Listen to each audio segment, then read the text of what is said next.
Bukan kami katakan mengkristenkan atau mengislamkan orang Kristen, tapi mengedukasi saudara kita yang Muslim. Kalau kita nggak mau peduli dengan ini, akan sampai masa kita akan dapatkan Muslimin di Aceh berapa? 80%. Yang paling banyak di mana? Di sana. Akan ada nantinya satu kabupaten, itu majoritinya adalah bukan orang Muslim. Assalamualaikum warahmatullahi wabarakatuh. Alhamdulillahirabbil alamin hamdan katsiran thayyiban mubarakan fih. Asyhadu an la ilaha illallah wahdahu la syarikalah wa asyhadu anna Muhammadan abduhu wa rasuluh. Allahumma salli wa sallim wa barik ala sayyidina Muhammadin wa ala alihi wa sahbihi wa sallim. Subhanaka la ilma lana illa ma 'allamtana innaka antal alimul hakim. Allahumma 'allimna ma yanfa'una wanfa'na bima 'allamtana wa zidna ilma. Rabbi syrah li sadri wa yassir li amri wahlul 'uqdatam min lisani yafqahu qawli, amma ba'du. Alhamdulillah, puji dan syukur kita hanya kepada Allah Subhanahu wa taala yang telah mempertemukan kita kembali dalam majlis yang mulia ini. Ahibati fillah, kita akan membahas pada pertemuan kali ini tentang isu-isu penting dalam kehidupan kita. Masih hal yang ingin kami sampaikan adalah terkhusus untuk kita generasi muda di Aceh dan juga kepada kita masyarakat Aceh, untuk mari kita sedikit menilik bagaimana perkembangan Islam di luar dan juga perkembangan Islam di Aceh, ya. Mari kita buat sebuah komparasi, ya. Kita buat sebuah perbandingan. Bagaimana kondisi perkembangan Islam di luar, kondisi keberagamaan juga di luar itu seperti apa. Nanti kita bandingkan dengan kita di Aceh supaya ini menjadi titik ukur bagi kita, dan nanti apa yang harus kita lakukan, apa yang harus kita kerjakan. Kami ingin bahwa kita belajar juga tentang wajibnya dakwah untuk kita pahami sesuai dengan konteks perkembangan zaman yang terjadi saat ini. Pertama adalah bagaimana kondisi perkembangan Islam di Kanada, Amerika, dan juga mungkin di Inggris. Ada fakta terbaru yang bagus sekali harus diketahui oleh kita semua. Ya. Pertama kami cerita adalah tentang Kanada. Kanada dalam sensus terakhir, ya, 2021, ya, di sana jumlah daripada orang yang mengaku agama Kristen itu ada 53%, dan itu menurun daripada tahun 2011, 10 tahun yang lalu. 10 tahun yang lalu orang yang mengaku dirinya Kristen itu adalah 67%. 67%. Tapi 2021 sensusnya, statistiknya mengatakan yang mengaku Kristen itu 53%, turun. Ya. Adapun agama Islam 2011 itu, agama Islam itu adalah 2,9% daripada di Kanada itu. 2021 itu adalah 4,9%. 100% naik. Ya, 100% naik, ya. 4,9% lebih bahkan, ya. Dan Islam menjadi agama nomor 2 di Kanada setelah agama Kristen. Antara agama Kristen dengan agama Islam ada apa? Nah, ini dia. Adalah ada orang ateis, agnostik, orang yang enggak mengakui adanya agama. Dan ini increase, dan ini bertambah. Bertambah jumlah mereka itu sekitar 34%. Setelah sebelumnya itu adalah di bawah itu. Sekarang bertambah. Berarti penambahan ini kebanyakan dari orang Kristen itu sendiri akhirnya mereka enggak mengakui akan adanya agama. Ya, enggak mengakui akan adanya agama. Jadi jumlah ateis jumlah orang yang nggak mengakui kepada agama itu bertambah terus di Kanada. Nah, fakta terbaru lagi di sini adalah bahwa 3 hari lalu kita diberitakan di Inggris bahwa agama Kristen di Inggris bukan lagi agama mayoritas, tetapi agama minoritas. Pertama dalam sejarah Inggris, agama Kristen bukan lagi agama mayoritas, tetapi agama minoritas. 3 hari yang lalu berita seluruh koran di dunia memberitakan ini. Kenapa? Karena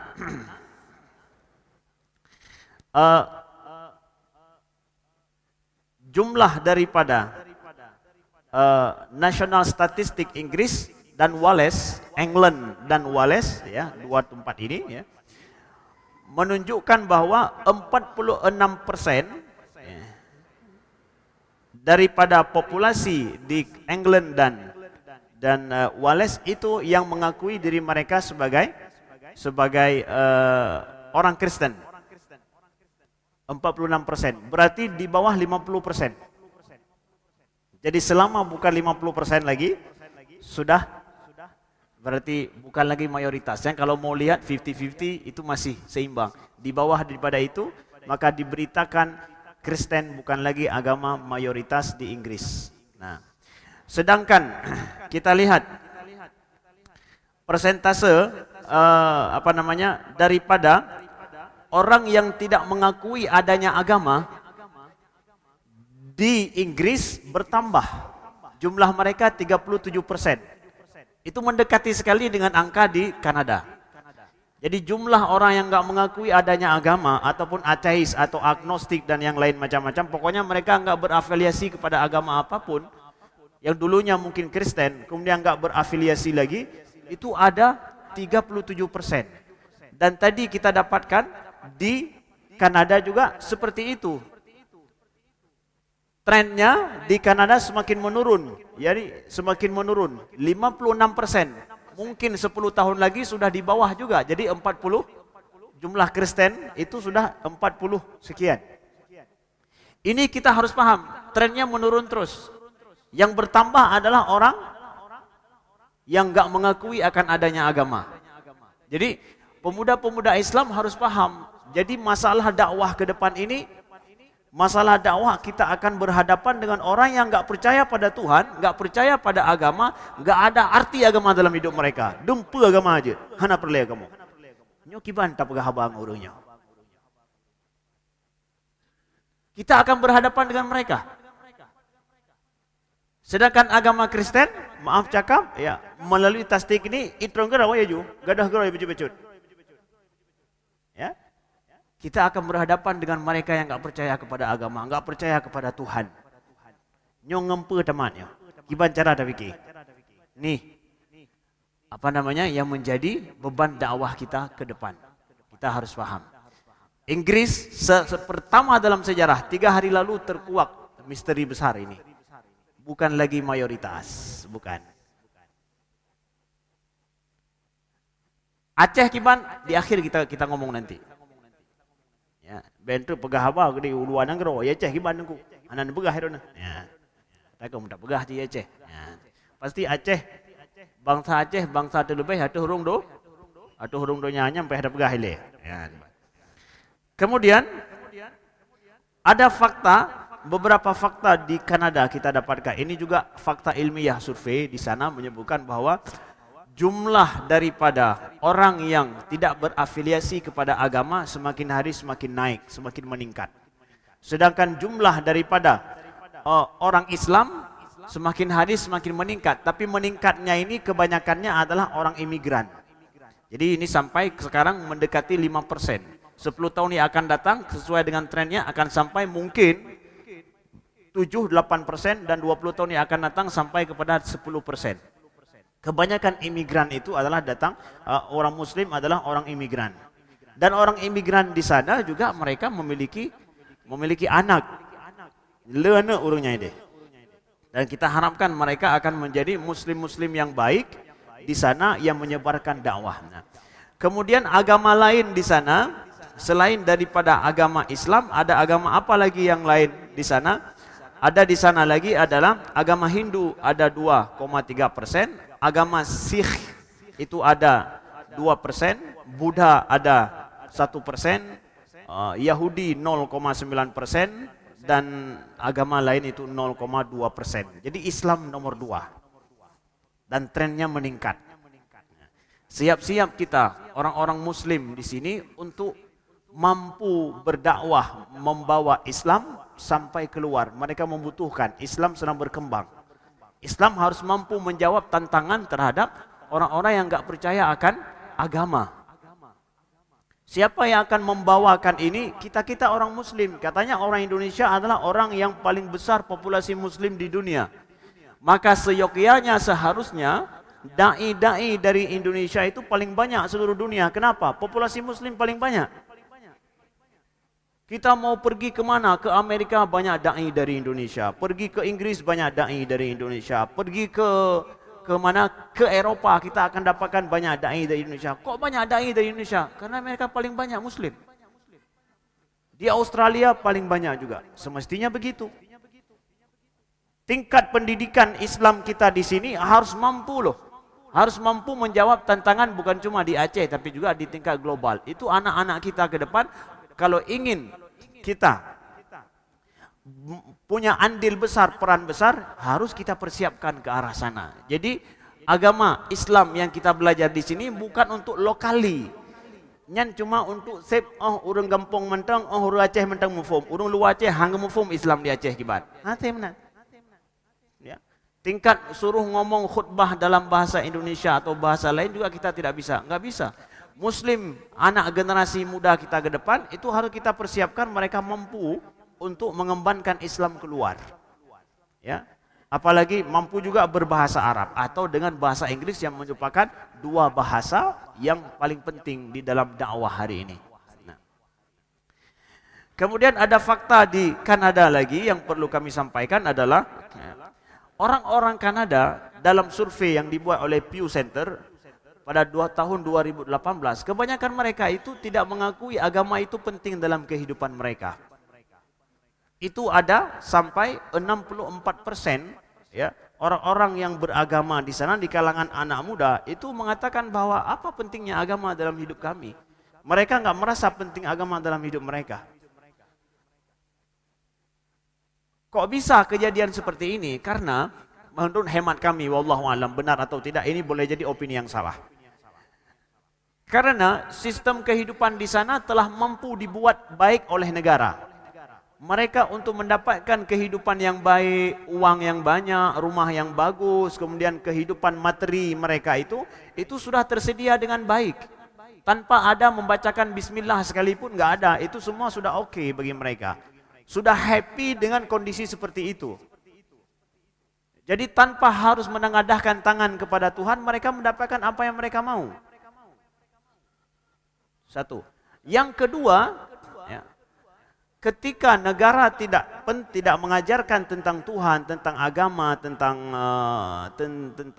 pendidikan agama, dan mereka mendapatkan suasananya mereka adalah happy saja, sesuai dengan gaya hidup mereka, ini menjadikan kenapa sebabnya anak muda yang lahir kemudian mereka menganggap bahwa tidak penting terhadap agama. Nah, kita di Aceh juga, kalau seandainya kita tidak menjadikan Islam ini menjadi sebab yang menjawab problem anak muda kita sekarang,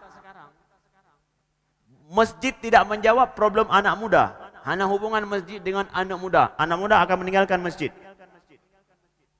Kita harus mampu menjadikan masjid agama kita, pondok pesantren, ya, kemudian masjid dan institusi agama itu menjawab problem anak muda. Sehingga masalah anak muda kita ke depan mereka merasa bahwa agama itu solusi bagi hidup mereka. Kalau seandainya mereka mendapatkan solusi hidup mereka jauh daripada masjid, jauh daripada agama, jauh daripada Islam, jauh daripada orang-orang baik di dalam Islam ini, maka mereka akan meninggalkan Islam nantinya. Mereka akan merasakan tidak perlu. Kenapa? Yang membantu saya bukan orang yang solat, justru yang bentulun urung yang hanang duri Tuhannya yang bentulun. Urusan laudek lo ngurungnya. Nah, itu nanti akan terjadi. Nauzubillah. Kita tidak mau begitu. Maka salah satu program dakwah yang harus kita programkan, masjid ini dia harus mampu untuk menjawab kebutuhan anak muda apa hari ini. Kita perlu kepada profil-profil dai kita itu yang punya kemampuan sesuai dengan apa yang digemari oleh anak muda. Misalkan sekarang yang untuk olahraga, kita harus punya dai-dai yang memang mereka pakar bidang olahraga, atlet olahraga, tapi dia muslim yang baik, menjalankan agamanya yang baik, tapi dia pakar di bidang itu. Misalkan panjat tebing contoh misalkan. Dia orang yang menjaga sholat dengan baik, menjaga adab Islam dengan baik, tapi ahli panjat tebing contoh misalkan. Itu dia akan menjadi dai yang baik, Islam yang baik bagi mereka-mereka yang panjat tebing contoh misalkan. Atlet apa lagi misalkan? Ya, atlet balap sepeda mungkin, ya. Hai balap sepeda pakai luar puntung, balap sepedanya pakai luar hanam ohban. Mana atlet muslim yang mereka itu hire balap sepeda? Berikan contoh. Bagaimana yang sebenarnya? Tangan lerona. Peduh bak kamu kiban. Jadi jangan hanya menghujat. Kita menghujat orang yang balap sepeda sih hantung bernu agama yang nasi lucu gitu. Nyaman tang pakai, ya. Ya kiban yang gemuk form lagi yang itu. Sekarang kita perlu kepada kalau begitu tunjukkan kita yang mengatakan bahwa baju yang bagus secara syariat seperti apa? Ayo siapa yang atlet-atlet di bidang itu? Yuk pakai itu. Kasih tahu sama banyak orang begini loh. Ya, menjaga adab kita. Bedeh nyantanyo lika ikala legop ya, menan ya. Makanya kenapa orang Aceh itu memakai sarung dulu? Filosofi orang Aceh pakai sarung kenapa? Karena dalam adab orang Aceh dulu ketika masa zaman Belanda itu adalah kan nggak pakai celana celana panjang seperti yang biasa terpakai itu. Karena adalah aib kalau seandainya kita membungkuk bentuk pantat kita terlihat sama orang, itu aib besar dalam adab orang Aceh. Muplak bahasa orang Aceh itu aib besar. Makanya orang Aceh khususnya untuk sholat atau di luar sholat mereka memakai buat sebuah tren adalah kain sarung. Kenapa? Kain sarung itu menjaga, maaf cakap, pantat itu tidak nampak dilihat orang bentuknya. Karena itu aib besar. Itu adab orang Aceh dulu. Akhirnya itu dipakai menjadi sebuah tradisi bahkan sampai kepada sholat. Kalau orang Arab ada baju gamisnya. Orang Aceh bukan baju gamis tapi kain sarungnya. Kenapa adab itu? Nyogotnya taweng itangen tasuk luwu begenar roy ke hana betul menan enggak sesuai dengan adab orang Aceh. Nah sekarang mana atlet weng itangen yang pakai baju yang pah, pegang baju yang betul. Leunyan buat tren. Jadi itu begitu. Itu cara berdakwah, bukan cuma menghujat. Contoh kita katakan, kita perlu ke arah situ. Nah, kemudian saudaraku yang dimuliakan Allah, kembali kepada di sana perkembangan gereja yang dijual di Kanada itu tinggi. Begitu juga di Inggris yang kami tahu dari ini ya, bahwa kalau kita mencari gereja untuk dijual itu banyak sekali. Ya, kita ketik aja church for sale, itu kita akan dapatkan ada situs-situs yang menawarkan rumah-rumah ibadah gereja yang enggak dipakai lagi untuk dijual. Karena di sana semua bangunan itu harus membayar pajak kepada negara. Sampai rumah yang kita tinggal itu harus bayar pajak. Makin besar rumah, makin besar bayar pajaknya. Tinggi pajak rumah di negeri barat itu. Ketika tidak ada lagi jamaahnya, tidak lagi orang beribadah di situ, nggak ada yang bayar pajak. Maka negara tidak ada urusan. Siapa yang mau beli-beli, mau gereja dijadikan masjid, nggak ada masalah. Yang penting nanti pajaknya diberikan. Jadi sekarang paling mudah bagi saudara kita muslimin di sana untuk buat masjid itu adalah tinggal beli gereja saja. Karena izin operasional nggak perlu lagi diurus. Kenapa? Ini memang rumah ibadah. Ini untuk worship. Kalau untuk worship, mau worship siapa saja terserah di situ. Bagi negara seperti itu di sana. Nah, alhamdulillah umat Muslim Indonesia telah membeli masjid pertama di Kanada itu di Toronto adalah gereja tua. Gereja yang memang gereja tua, yang gereja itu gereja sudah 1 abad lebih dianggap sudah merupakan bangunan yang nggak boleh dirombak lagi. Itu sudah jadi bangunan bersejarah, dibeli oleh orang Muslim, dijadikan sebagai masjid. Begitu juga kami pergi ke Maryland di Amerika, itu adalah Imam Center. Imam Center pada masa Pak SBY, beliau beli gereja itu. Gereja dengan areal yang sangat luas dijadikan sebagai masjid orang muslimin dari Indonesia di daerah Maryland. Nah, alhamdulillah besar ya, masjidnya luar biasa, mudah. Ini menunjukkan memang banyak orang telah meninggalkan gereja di daerah yang highly educated man, di tempat yang orang berpendidikan tinggi, ditinggalkan. Ini fakta. Di negara yang maju, gereja-gereja kosong. Kami tidak menuduh di sini, tapi sesuai dengan fakta yang ada ini. Sekarang, sekarang bagaimana di Aceh? Daerah perbatasan kita, daerah Singkil, kemudian daerah Aceh Tenggara, Subulu Salam, itu 3 daerah yang berbatasan dengan luar Aceh. Bagaimana perkembangan di sana? Kita tahu daerah sana adalah bukan orang musyrikin, tapi orang muslimin juga.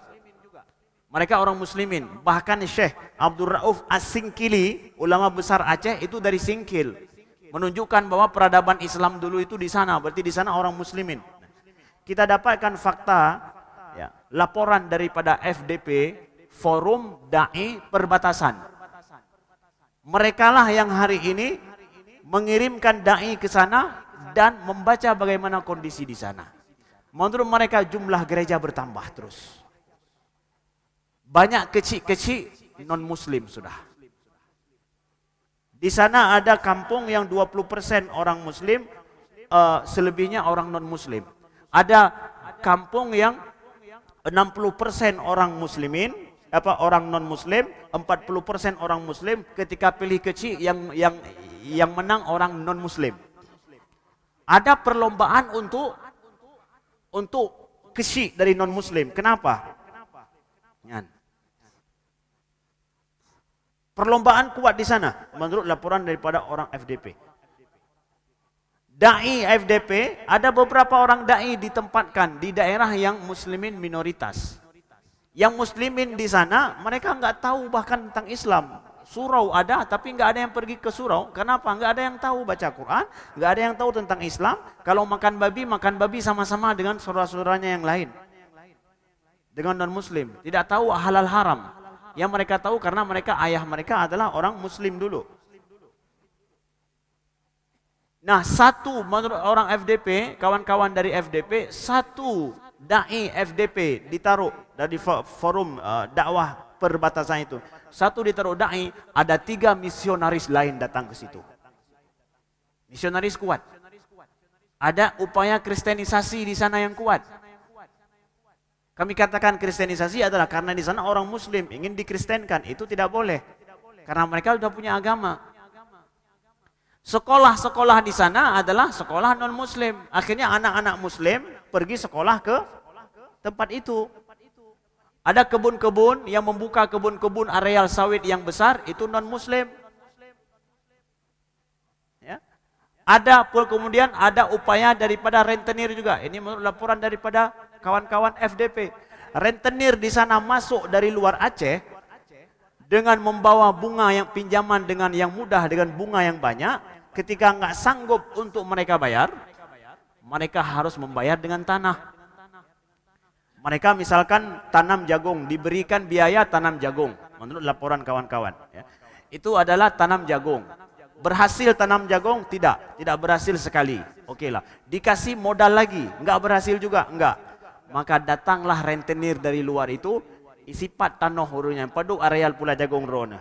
Ya. Maka untuk membayar modal 2 kali yang udah rugi itu, maka harus diambil tanahnya. Rentenir itu masuk. Mereka dari luar Aceh datang ke daerah areal perbatasan kita yang harus menjadi perhatian kita. Kita ingin, masalahnya apa? Masalahnya adalah mereka orang muslim yang mereka tidak tahu tentang Islam mereka, perlu uluran tangan kita. Pemerintah Aceh tidak boleh memicingkan mata dalam fakta ini, permasalahan ini. Ya. Ustadz, tidak ada lagi dana untuk dai perbatasan sekarang. Hoka dana dai perbatasan. Oh, kamu pakai untuk pegang jalan. Untuk buat iman, Hanjut nekoh dananya.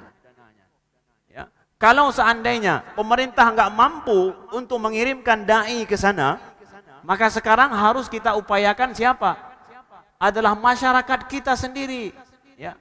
Entahkah dari NU, entahkah dari Muhammadiyah, entahkah dari pondok pesantren-pesantren kita harus berupaya untuk mengirim dai ke sana. Oh mau Ustaz, hana toja dai gede. Bahkan, hai ukuran ada yang kawan-kawan FDP yang pergi ke sana, satu kampung itu harus jalan kaki 4 kilometer. Jalan becek. Dayak buat kenan. Menyedro nah ini ja, awak misionaris luar du mija. Ya. Misionaris luar banyak datang.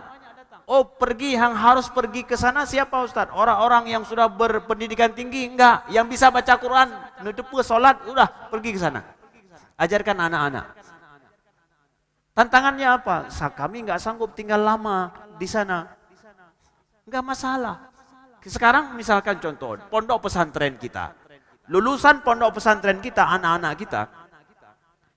Itu apa salah kalau kita buat proyek, kalian 10 hari tinggal di kampung itu. Ajarkan anak-anak tentang Islam. Makmurkan masjid, ada azan, ada solat. Anak-anak belajar tentang Islam, baca Quran. Belajar solat, it's okay, itu sudah cukup. Belajar tauhid, akidah yang benar, cukup. Itu saja, yang simpel-simpel saja. Lalu nanti 10 hari ini datang lagi ada rombongan yang lain. 10 hari, infakkan waktu. Sekali seumur hidup. Pondok pesantren kami Ustaz, anak-anak pondok pesantren sudah sampai 1000 sekarang Ustaz. Oh ya 1000, apa andil dakwah mereka? Oh enggak, sekarang mau lanjut kuliah ke luar negeri, ke luar Aceh. Segolongnya andil mereka untuk dakwah apa? Oh mereka belum bisa jadi imam Ustaz. Karena apa? Yang belum hafal Quran. Mereka belum bisa berceramah di kampung mereka. You ceramah bak kampungnya anjut. Ya. You beri apa? Ajarkan anak-anak belajar Al-Quran saja. Bisa? Bisa. Buat project. Pondok pesantren banyak kita di Aceh. Kenapa kita tidak mengupayakan agar ini anak-anak yang akan lulus udah 10 tahun di pondok pesantren atau sudah 3 tahun, udah 6 tahun mengabdi 10 hari dalam hidupmu.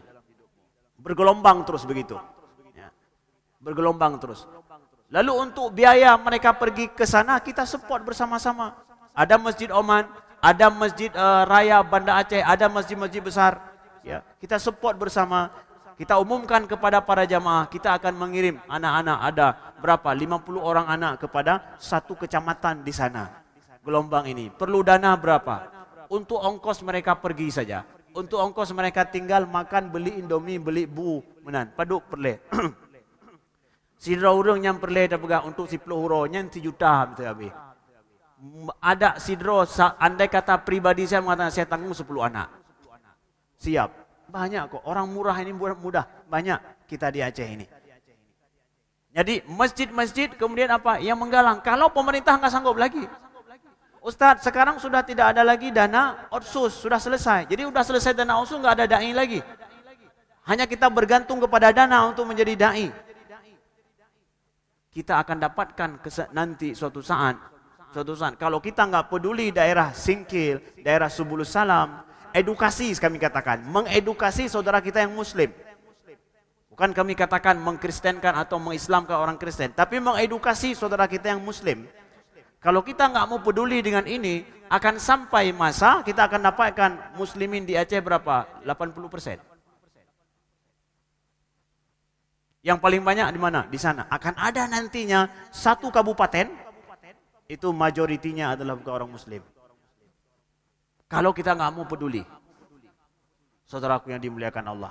Jadi apa kerja daripada pemerintah Subulus Salam, kerja daripada pemerintah Aceh Tenggara? Mereka punya problem sendiri yang kita tidak tahu. Kami tidak mau menuduh pemerintah di sana kurang peduli dengan ini. Kami tidak menuduh itu.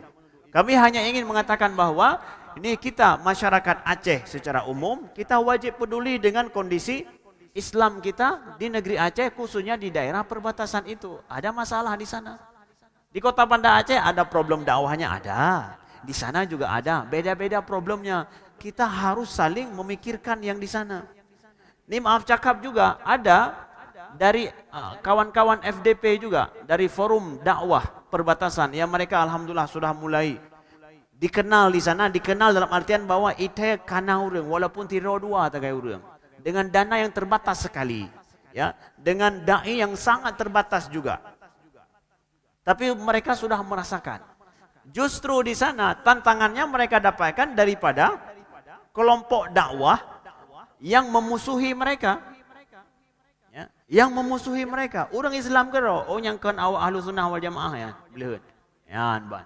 Padahal orang ini mau edukasi, ya gini ya bantuan. Itu bukan orang sunnah, hati-hati dengan mereka, bukan orang sunnah. Nah yang pegah bukan ahlu sunnah wal jamaah, kan orang sunnah loh. Fitnah di antara ini juga. Kenapa begitu? Ya. Kenapa begitu? Kita sedang berpikir menjaga iman mereka loh. Menjaga iman saudara kita yang membaca Quran alih-bah anak depan. Yang di sana keluarga-keluarga di sana sesuai dengan film boleh ditonton nanti, ada film dibuat oleh kawan-kawan forum dakwah perbatasan namanya Persimpangan Jalan, di YouTube ada. Persimpangan Jalan, lihat bagaimana kondisi beberapa contoh kampung yang mereka syuting langsung, pengakuan masyarakat di situ mendengar kerana, nonton kerana, kiban kondisi di sini. Jangan nonton kerana kalau kero, ya. Kesik kampung pegah haba, urang cik pegah haba. Orang tua yang mereka inginkan apa? Anak saya bisa sekolah di pesantren. Itulah cita-cita saya. Ya, cita-citanya. Pesantren tidak ada tempat sekolah. TK PAUD di sana enggak ada yang Islam, justru dibuat oleh orang luar. Jadi TK-nya, SD-nya, sekolahnya dibuat oleh orang non-muslim. Diajarkan apa yang mereka ini. Orang muslimin sekolah di situ. Hanatikula lain gimana begitu, teman? Nah, itu harus menjadi perhatian kita. Kami mengetuk hati pemerintah Aceh, ya, dinas syariahkah, dinas yang lain juga, DPR juga, ya. Masalah dakwah ini harus diperhatikan terkhusus di perbatasan. Kalau pemerintah enggak langsung mampu turun tangan, maka kita harus bergerak daripada masyarakat melalui masjid-masjid, ya, melalui forum dai kita, melalui pondok-pondok pesantren kita yang bekerja ke sana untuk mengajarkan alif ba ta tha, Allah itu Maha Esa, Allahu Ahad, lam yalid walam yulad walam yakun lahu kufuwan ahad, yang mengajarkan kepada anak-anak tentang cara berwudu, cara solat. Udah, itu aja yang dibutuhkan. Mengajarkan kepada orang-orang yang belum bisa solat untuk solat aja, menjaga solat berjamaah mereka. Itu yang mereka butuhkan di sana hari ini. Yang gerakan dari luar terus masuk kuat di sana. Ini harus menjadi perhatian kita, saudaraku yang dimuliakan Allah. Pada saat di luar negeri, ini agama ditinggalkan. Gereja-gereja ditinggalkan sama orang. Masa mau tambah gereja di Aceh? Ideh kai kubah legop. Wajah itu lame. Why? What happened? Ya, what happened? Ya. Jadi kami enggak menyalahkan itu. Mungkin saja prosedurnya benar, tapi masalahnya menunjukkan bahwa orang muslimin kita, kalau ternyata itu orang muslim yang masuk yang atau murtad, ini jadi masalah besar. Kami enggak bicara masalah orang non muslim masuk ke Aceh, bukan. Tapi kami bicara masalah orang muslim yang murtad.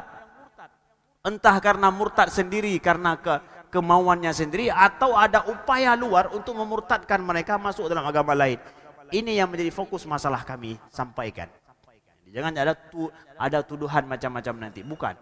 Kami peduli dengan umat muslim sendiri, edukasi mereka yang mereka butuhkan. Saudaraku yang dimuliakan Allah, ya.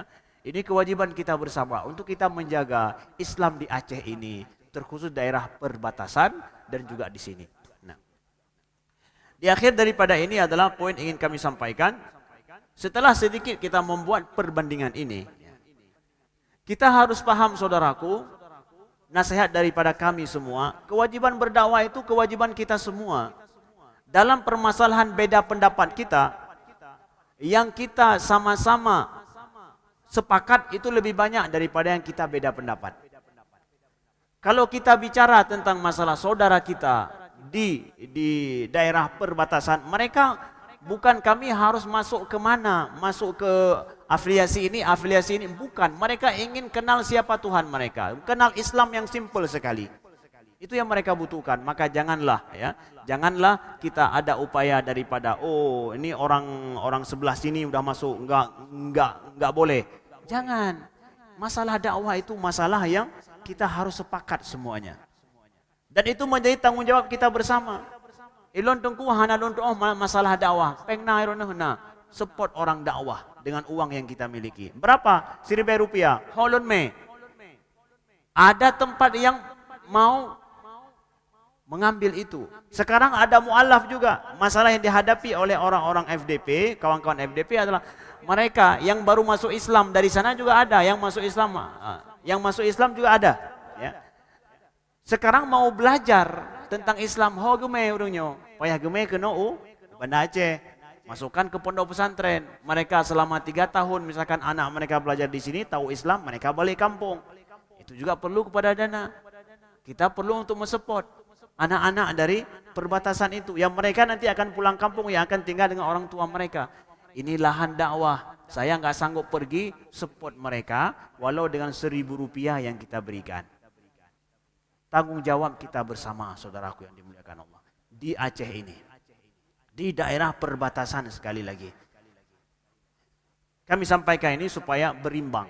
Kita ngomong luar negeri ya, kita lebih fokus juga adalah pelajari tentang masalah Aceh ini.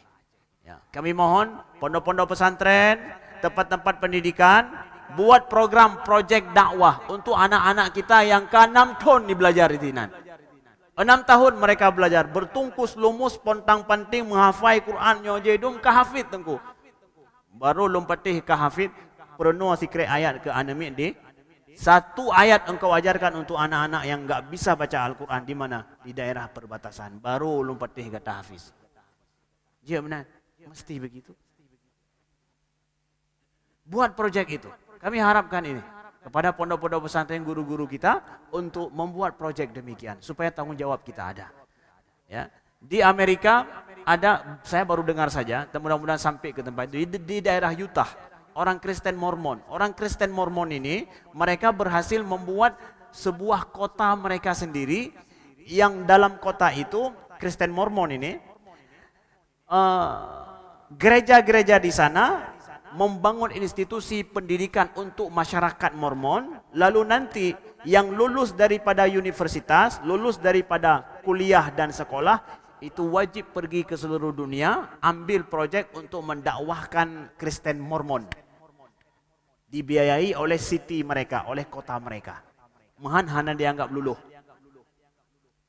Enggak lulus, enggak dianggap lulus sebelum mendakwahkan agama mereka. Itu hak mereka mendakwahkan agama mereka.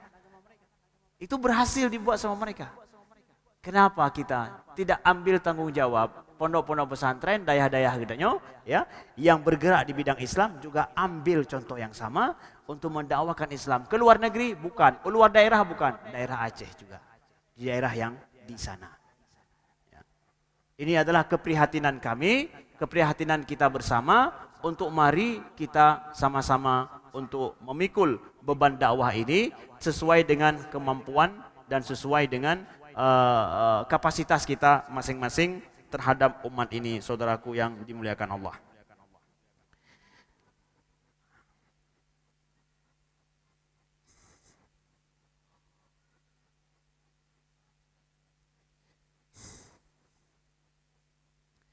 Nah, ada sedikit lagi informasi daripada kawan di FDP yang menyampaikan bahwa secara ekonomi non-muslim di sana sedang membangun.